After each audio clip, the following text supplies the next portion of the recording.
Hi guys நான் தான் உங்க பவி பேசுறேன். வெல்கம் டு அவர் பவியின் பக்கங்கள் சேனல். இதுவரைக்கும் நம்ம சேனலை சப்ஸ்கிரைப் பண்ணாம பார்த்துட்டு இருந்தீங்கன்னா, முதல்ல போய் நம்ம சேனலை சப்ஸ்கிரைப் பண்ணுங்க. இன்னைக்கு நம்ம பார்க்க போற ஒரு எம்மியான டிஷ் என்ன அப்படின்னு பார்த்தீங்கன்னா, சோயா பிரியாணி தான் பார்க்க போறோம். ஸோ அதுக்கு தேவையான பொருட்கள் என்ன அப்படின்னு பார்த்துடலாம். முதல்ல நான் 1 கப் பாஸ்மதி ரைஸை நல்லா ஊற வச்சிருக்கேன். அதுக்கப்புறம் 1 கப் சோயா வந்து சுடுதண்ணியில போட்டு கொஞ்சம் உப்பு போட்டு அதை வந்து ஒரு 5 மினிட்ஸ் நல்லா ஊறட்டும். ஊறினதுக்கு அப்புறம் அதை அமுக்கி பார்த்தீங்க அப்படின்னா, நல்லா பஞ்சு மாதிரி இருக்கணும்.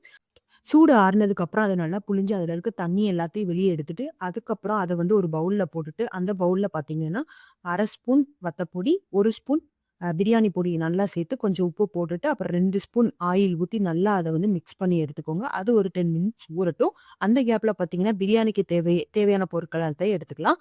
இப்போ வந்து பார்த்தீங்கன்னா, ஒரு பல்லாரி, அப்புறம் தக்காளி அது 1 எடுத்துக்கலாம். அதையும் வந்து நல்லா நீள வாக்குல 2யும் கட் பண்ணி வச்சுட்டு, அதுக்கப்புறம் ஒரு பச்சை மிளகா வந்து அதையும் நீள வாக்குல கட் பண்ணி வச்சுக்கலாம். அப்புறம் உங்களுக்கு தேவையான அளவுக்கு புதினா, கொத்தமல்லி எடுத்து வச்சுக்கோங்க. அதுக்கப்புறம் கறி மசால் பொருட்களான பட்டை, கிராம்பு, ஏலக்காய் அதெல்லாம் இருக்குல்ல, அது எல்லாத்தையும் எடுத்துக்கோங்க. இன்னைக்கு நான் அன்சால்டட் பட்டர் தான் யூஸ் பண்ணியிருக்கேன். உங்கள்ட்ட நெய் இருந்தா கூட அதையும் யூஸ் பண்ணிக்கோங்க.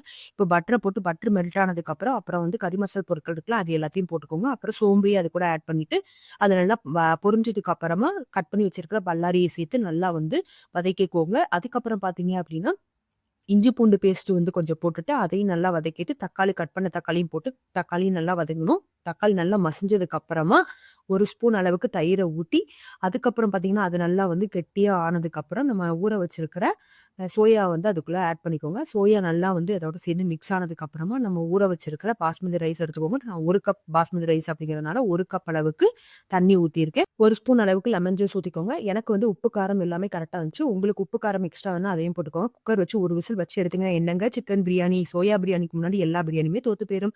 கண்டிப்பா ட்ரை பண்ணி பாருங்க. எப்படி இருந்துன்னு கமெண்ட்ல சொல்லுங்க. Thank you.